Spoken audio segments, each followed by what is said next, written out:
भारत माता की। भारत माता की। मंच पर विराजमान भारतीय जनता पार्टी के राष्ट्रीय अध्यक्ष श्रीमान अमित भाई शाह, हमारे देश के यशस्वी गृह मंत्री और इसी शहर के प्रतिनिधि श्रीमान राजनाथ सिंह जी,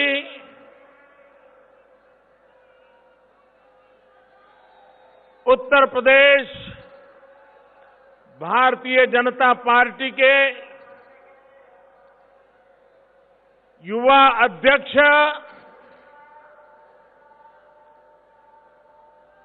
श्रीमान केशव जी मौर्य, मंच पर विराजमान सभी वरिष्ठ महानुभाव और विशाल संख्या में पधारे हुए मेरे प्यारे भाइयों और बहनों,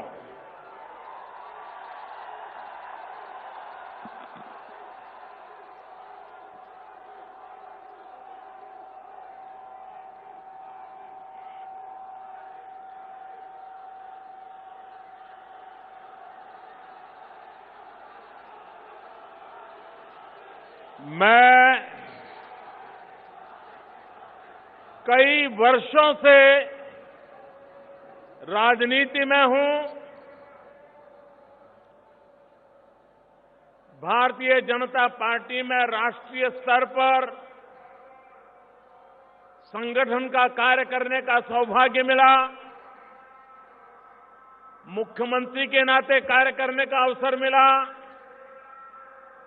2.5 साल से प्रधान सेवक के रूप में आपकी सेवा करने का अवसर मिला। सैकड़ों रैलियों में संबोधन करने के जाने का अवसर भी मिला। लेकिन मेरे पूरे जीवन काल में इतनी बड़ी रैली संबोधन करने का मुझे सौभाग्य नहीं मिला।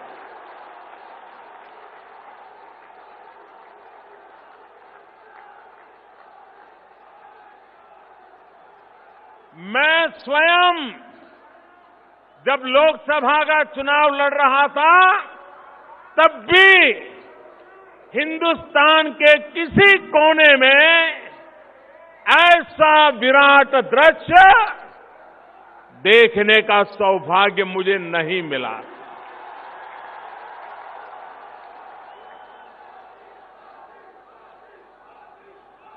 आज सुबह 10 बजे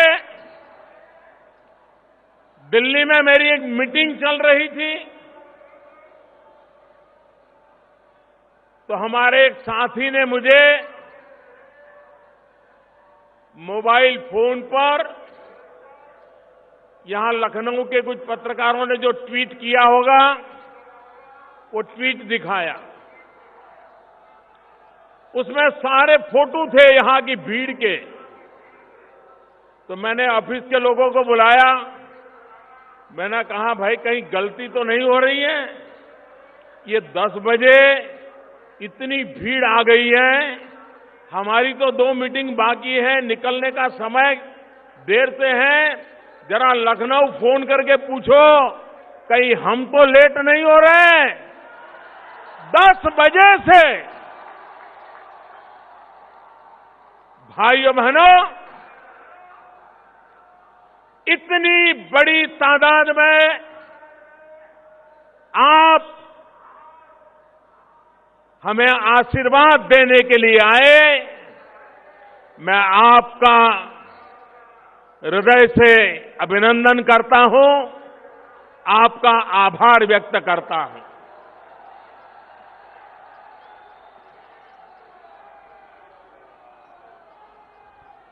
ये लखनऊ की धरती अटल बिहारी वाजपेयी जी की कर्मभूमि है।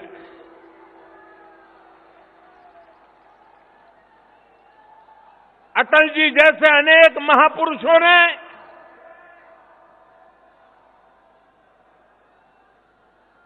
अपनी जवानी इस धरती पर खपाई, पसीना बहाया, रात दिन एक एक करके पूरे हिंदुस्तान में भारतीय जनता पार्टी का वटवृक्ष तैयार किया। अटल जी ने लखनऊ की भी भरपूर सेवा की। लखनऊ के प्रति उनका लगाव, लखनऊ के लिए कुछ करने का उनका अविरत प्रयास, जो आज भी लखनऊ में महसूस होता है। भाइयों बहनों, आज का ये दृश्य अटल जी जब टीवी पर देखते होंगे, उनके लिए सबसे बड़े संतोष की घटना होगी, ऐसा मैं विश्वास से कहता हूं।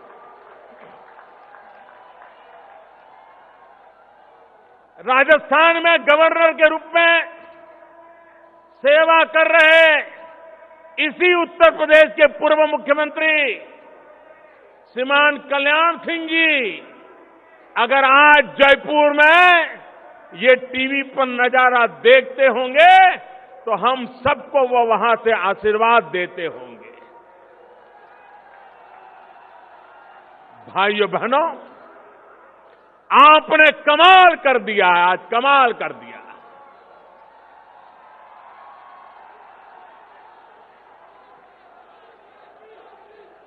जो पॉलिटिकल पंडित हैं, चुनाव के हिसाब किताब लगाते हैं, उत्तर प्रदेश का चुनाव किस दिशा में जाएगा, उसका हिसाब किताब जो लगा रहे हैं, ये रैली देखने के बाद अब किसी को मेहनत नहीं करनी पड़ेगी कि चुनाव में होने वाला क्या है।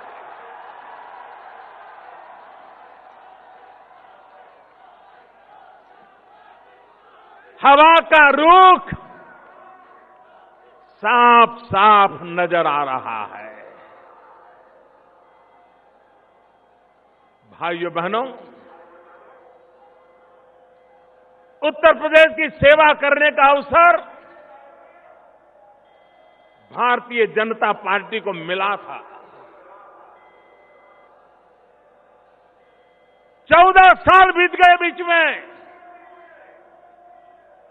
आज युग ऐसा है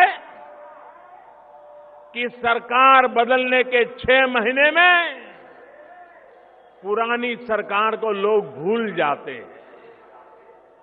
लेकिन आज मैं बड़े गर्व के साथ कह सकता हूं, बड़े संतोष के साथ कह सकता हूं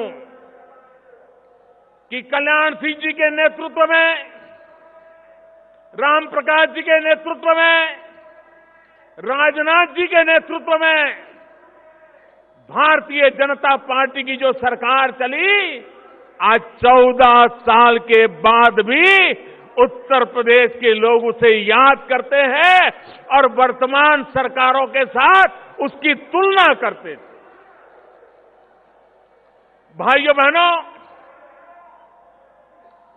कुछ लोग कहते हैं, मैं भी 2-3 दिन पहले टीवी पर मेरी नजर गई और वो कह रहे थे बीजेपी का 14 साल का वनवास खत्म होगा।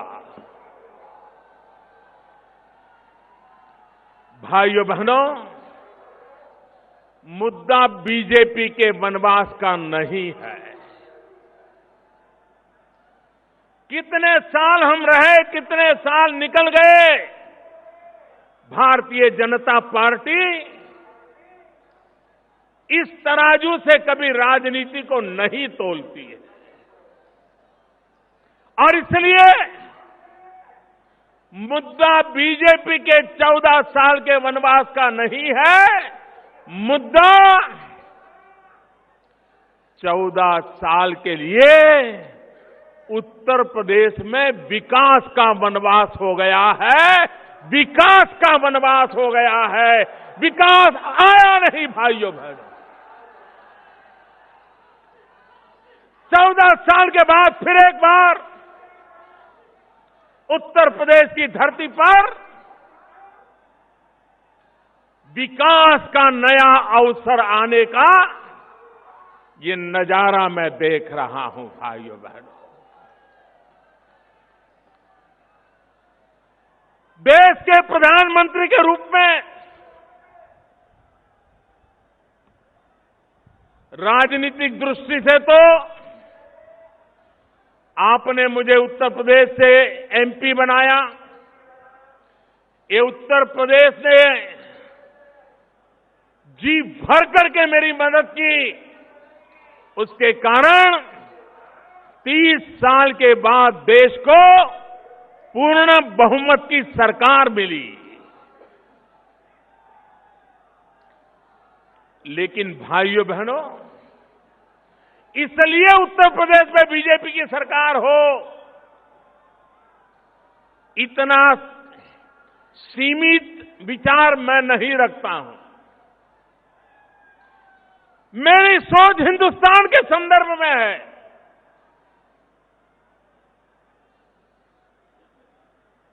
हम चाहते हैं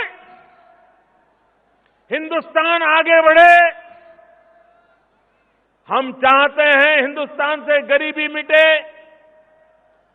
हम चाहते हैं हिंदुस्तान से निरक्षरता मिटे। हम चाहते हैं हिंदुस्तान से बीमारी मिटे। भाइयों बहनों, ये हिंदुस्तान का सपना तब तक पूरा नहीं होता जब तक उत्तर प्रदेश में से ये सारी कठिनाइयां दूर न हो। और इसलिए हिंदुस्तान का भाग्य बदलने के लिए पहली शर्त है कि हमें उत्तर प्रदेश का भाग्य बदलना पड़ेगा। और इसलिए भाइयों बहनों, भारत को आगे बढ़ना है तो उत्तर प्रदेश का आगे बढ़ना बहुत आवश्यक है। भाइयों बहनों, उत्तर प्रदेश के लोग राजनीतिक दृष्टि से बहुत ही समझ रखने वाले लोग हैं। उनकी विवेक बुद्धि दूध का दूध और पानी का पानी भली भांति अलग करने का सामर्थ्य रखती है। भाइयों बहनों, किसी समय जरूरी रहा होगा जात पात के प्रभाव, किसी समय आवश्यक रहा होगा अपने पराये का खेल। ये सब आप देख चुके हैं। उत्तर प्रदेश की जनता ये सब कुछ सहन कर चुकी है। एक बार मेरे उत्तर प्रदेश के भाइयों बहनों, एक बार अपने पराये से ऊपर उठ करके, जात पात से ऊपर उठ करके सिर्फ और सिर्फ उत्तर प्रदेश के विकास के लिए चुनाव में वोट कीजिए। आप देखिए उत्तर प्रदेश बदलता है कि नहीं बदलता है।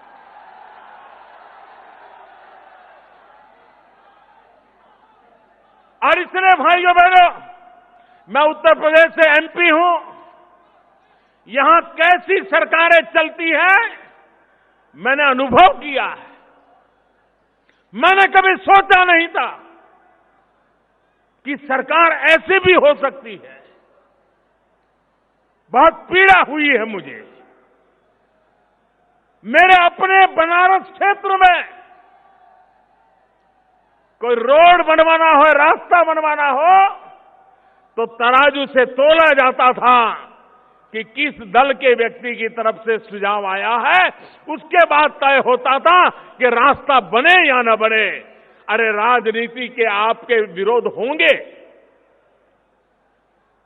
राजनीति में आपकी शिकायत होगी, लेकिन रास्ता जब नहीं बनता है तो उस इलाके की जनता को पीड़ा होती है। मेरे सब एमपी दिन रात शिकायत करते थे कि अगर कोई बात बताए, ये उत्तर प्रदेश की सरकार करती नहीं है। किसका नुकसान हुआ? क्या यही खेल खेलते रहोगे क्या? भाइयों बहनों, जब से दिल्ली में हमारी सरकार बनी है, उत्तर प्रदेश सरकार को हर वर्ष फाइनेंस कमीशन के माध्यम से 1 लाख रुपया जितनी रकम खर्च करने के लिए ज्यादा मिली है। 1 लाख करोड़ रुपया कम नहीं होता है। 2.5 साल में 2.5 लाख करोड़ रुपया, भाइयों बहनों, अकेले दिल्ली सरकार के पैसों का अगर सही उपयोग हुआ होता तो आज उत्तर प्रदेश कहां से कहां पहुंच गया होता। लेकिन भाइयों बहनों, यहां पर विकास इनकी प्राथमिकता नहीं। मैं मेरे किसान भाइयों को कहना चाहता हूं, क्या कारण है कि गन्ना किसानों के पैसे इतने सालों तक लटके रहे? हम जब आए तब 20-22 हजार करोड़ रुपया बकाया था। दिल्ली सरकार ने, हम लोगों ने बैठ करके योजना बनाई, परिणाम ये आया कि पुराने बकायों में बहुत एक मात्रा में हम किसानों को पैसा चुकता कर पाए। भाइयों बहनों, उत्तर प्रदेश की सरकार कोई जिम्मेवारी लेने को तैयार नहीं। हाथ ऊपर कर देना और उधर जाकर के किसानों को भड़काना। भाइयों बहनों, 2 दलों के बीच में राजनीति हम समझ सकते हैं, लेकिन राज्य की जनता के साथ राजनीति नहीं होनी चाहिए। देश की जनता के साथ राजनीति नहीं होनी चाहिए। दलों की राजनीति दलों तक सीमित होनी चाहिए। लेकिन भाइयों बहनों, विकास के आड़े भी जब राजनीति आती है, अपने पराये का भाव आता है, तो विकास रुक जाता है और जनता पिछड़ती चली जाती है। और इसलिए भाइयों बहनों, आप मुझे बताइए, हमारा किसान इतनी मेहनत करे, धान की पैदावार करे, दिन रात लगा रहे, लेकिन जब बाजार में धान आए, दिल्ली सरकार मिनिमम सपोर्ट प्राइस तय करे, राज्य सरकार को कहे कि आप धान की खरीदी कीजिए, भारत सरकार अपनी जिम्मेवारी उठाएगी। आज मुझे दुख के साथ कहना है, मेरे किसान भाइयों बहनों, भारत सरकार से पूरी मदद मिलने के बावजूद भी ये उत्तर प्रदेश की सरकार को किसानों के धान की खरीदी की फुर्सत नहीं है। हमने इस बार पल्सेस में, दाल में सरकार की तरफ से बहुत मदद की, ताकि हमारा किसान इतनी बड़ी मात्रा में दाल की पैदावार करे, ताकि विदेशों से दाल लानी न पड़े, गरीब को दाल महंगी न पड़े। और मेरे देश के किसानों ने और फसलों को छोड़ करके दिल्ली सरकार के कहने पर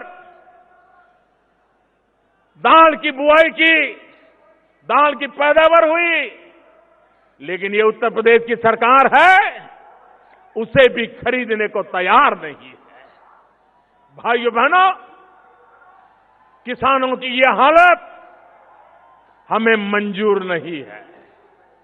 ये स्थिति बदलनी चाहिए और स्थिति बदलने के लिए परिवर्तन आवश्यक है और इसीलिए ये परिवर्तन यात्रा लेकर के पूरा उत्तर प्रदेश एक संकल्प के साथ निकल पड़ा है।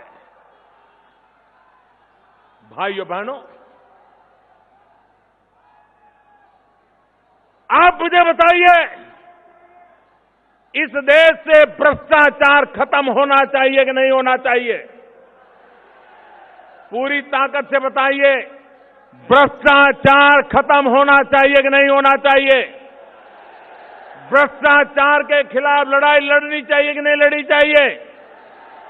काला धन जाना चाहिए कि नहीं जाना चाहिए? काला धन खत्म होना चाहिए कि नहीं होना चाहिए?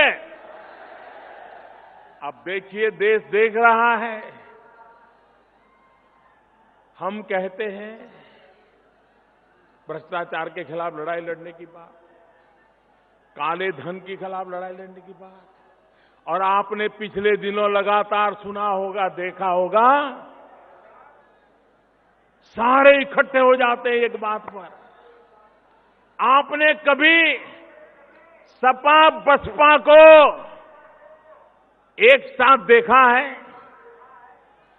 अगर सूरज निकलता है, अगर सपा वाला बोलेगा कि सूरज निकला है, तो बसपा वाला बोलेगा नहीं, सूरज जल रहा है। इतना दोनों के बीच में झगड़ा है कि नहीं है? विरोध है कि नहीं है? इतने सालों के बाद एक मुद्दे पर दोनों इकट्ठे हो गए। दोनों इकट्ठे हो गए, दोनों मिलकर के कह रहे हैं कि मोदी को बदलो, मोदी को हटाओ। मोदी कह रहा है नोट बदलो, कालाधन हटाओ। निर्णय आपको करना है, निर्णय आपको करना है भाइयों बहनों। वो कहते हैं मोदी हटाओ, मैं कहता हूं कालाधन हटाओ। वो कहते हैं मोदी हटाओ, मैं कहता हूं भ्रष्टाचार हटाओ। देश की जनता को तय करना है कि हमें क्या करना है।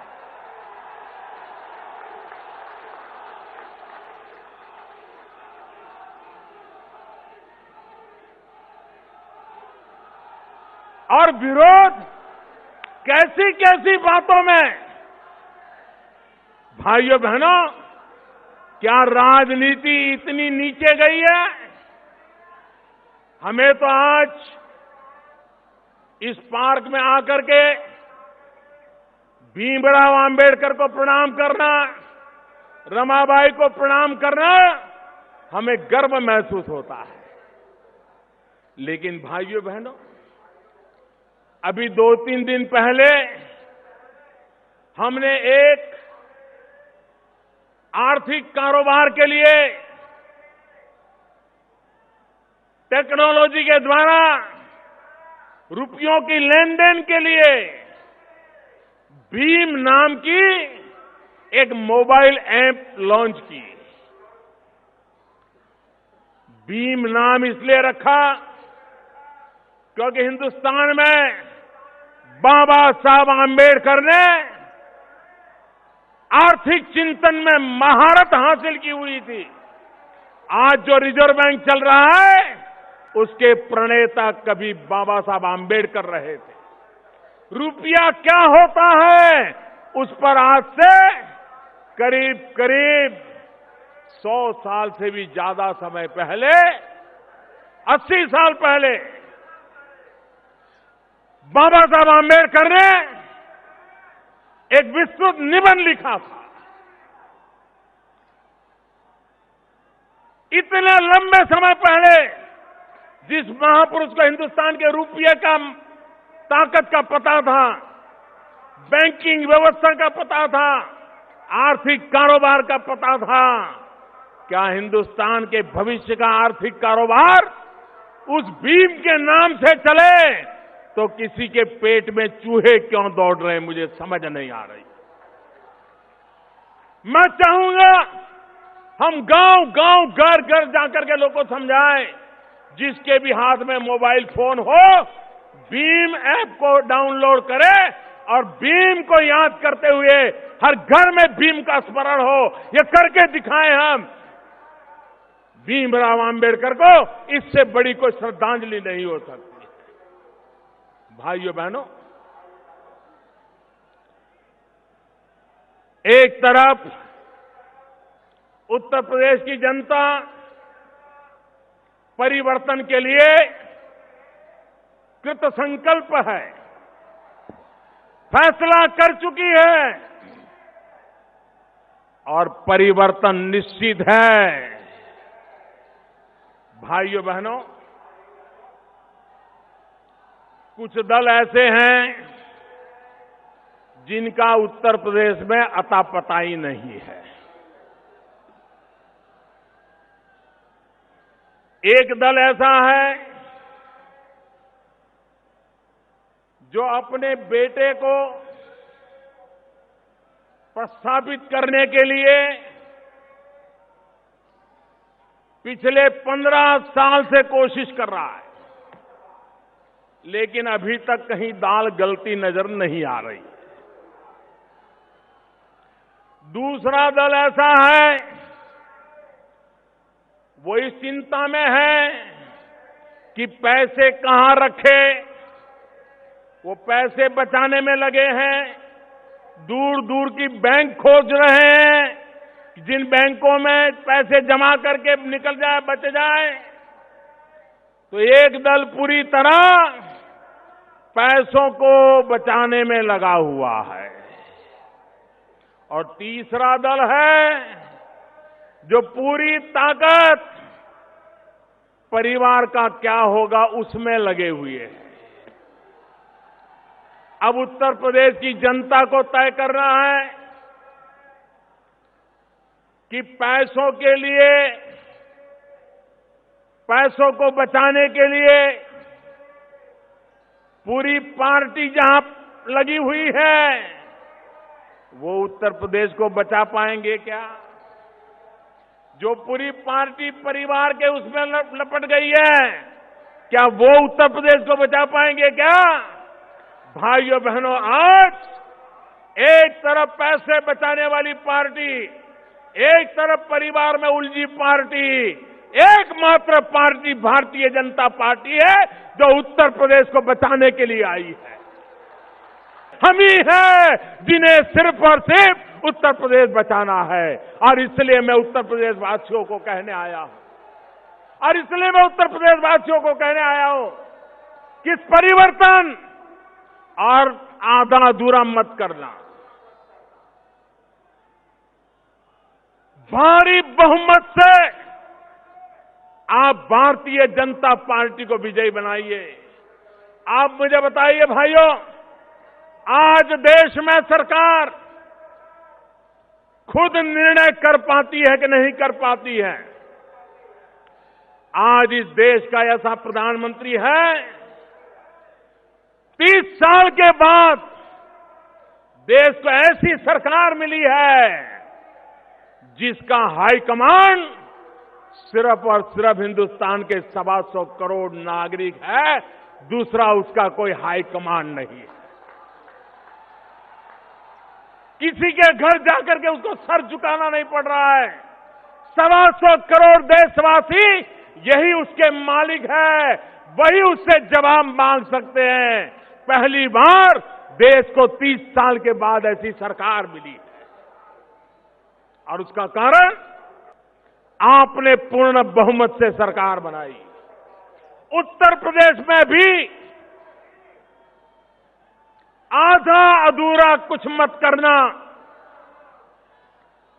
भारी बहुमत के साथ उत्तर प्रदेश में सरकार बनाना, ताकि उत्तर प्रदेश के भाग्य को बदलने के लिए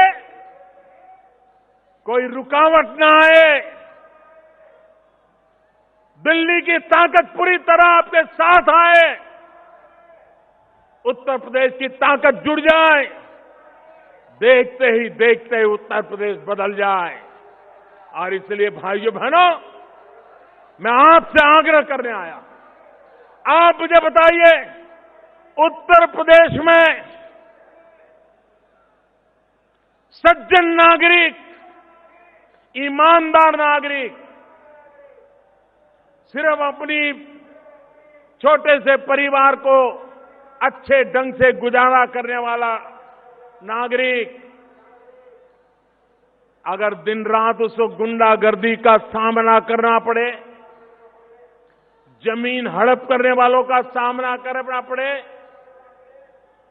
अपनी मोटरसाइकिल को उठा ले, बोल न पाए, अपनी बेटियों को शाम के समय घर लौट आने के लिए मां बाप को चिंता करनी पड़े, क्या ये उत्तर प्रदेश हमें मंजूर है? क्या ये गुंडागिर्दी खत्म होनी चाहिए कि नहीं होनी चाहिए?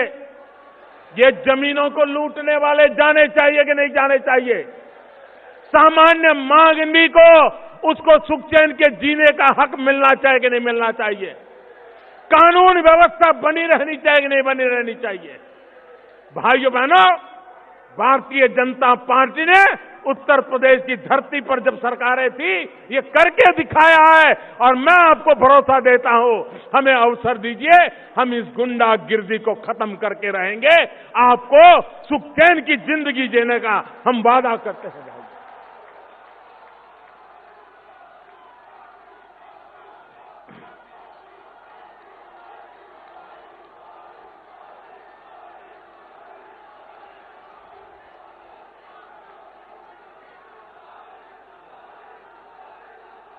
अभी 2 दिन पहले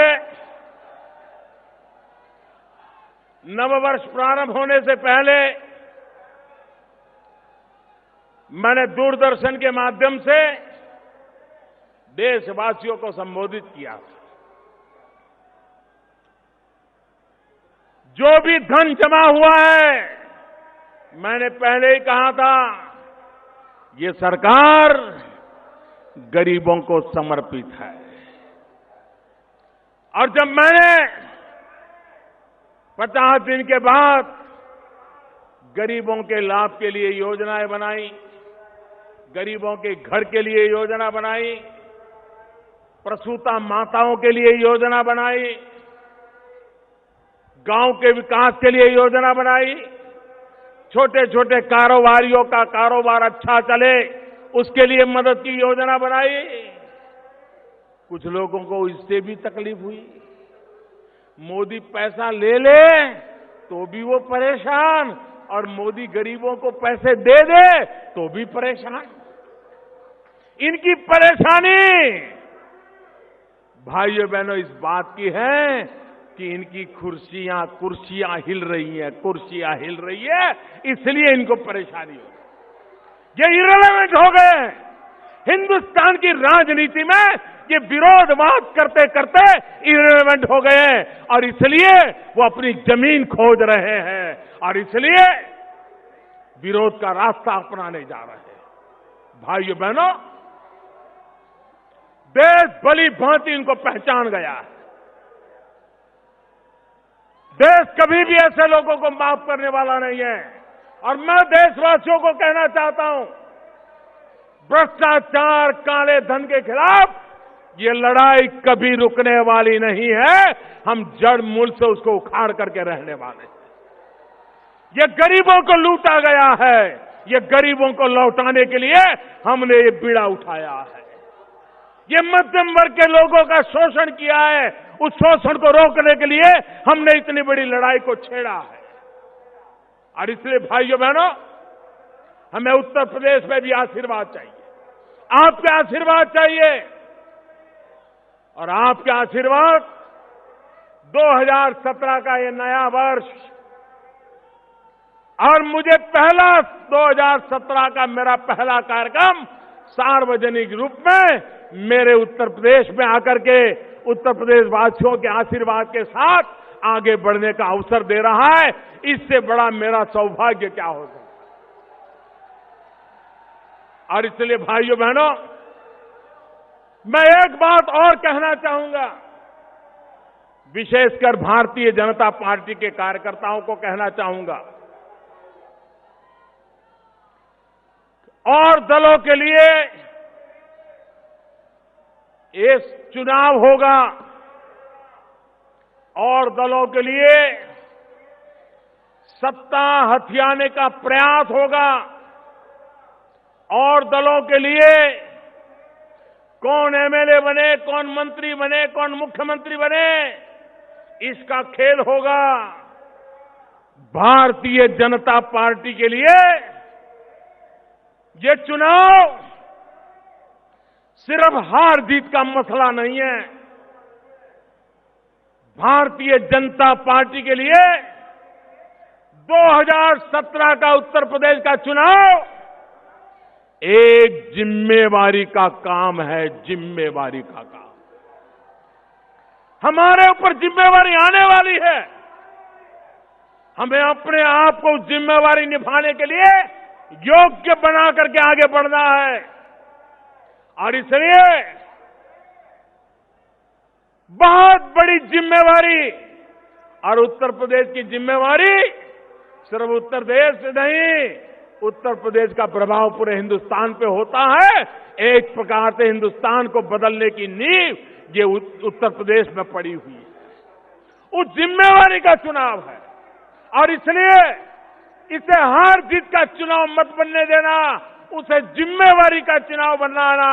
और जिम्मेवारी का चुनाव बनाना मतलब सामान्य मानवी को तकलीफों से मुक्त करने की जिम्मेवारी। जिम्मेवारी का मतलब है सामान्य मानवी के सपनों पूरा करने के लिए रात दिन मेहनत करने की जिम्मेवारी।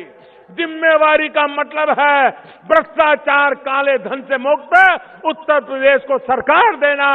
जिम्मेवारी का मतलब है सबके साथ समान व्यवहार, सबका साथ सबका विकास, इस मंत्र को कभी छोड़ना नहीं। हर किसी का भला हो, जो हमारे साथ होंगे उनका भी भला हो, जो हमारे साथ नहीं होंगे उनका भी भला हो, जो हमारे सामने होंगे उनका भी भला हो। सबका साथ सबका विकास, इसी मंत्र को हमने जिम्मेवारी के साथ निभाना है। और इसलिए ये चुनाव भारतीय जनता पार्टी के लिए जिम्मेवारी का चुनाव है, भारतीय जनता पार्टी के लिए दायित्व का चुनाव है, भारतीय जनता पार्टी के लिए कुछ कर दिखाने का चुनाव है, भारतीय जनता पार्टी के लिए परिवर्तन सच्चे अर्थ में लाने का चुनाव है। आप उसे पूर्ण करोगे, इसी विश्वास के साथ दोनों मुट्ठी बंद करके पूरी ताकत से मेरे साथ बोलिए, भारत माता की, भारत माता की, भारत माता की।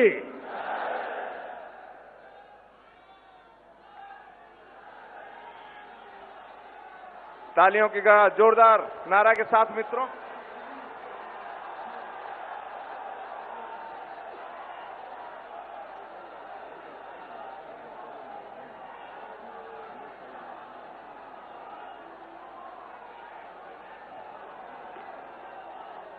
सभी क्षेत्रीय अध्यक्ष, जिला अध्यक्ष,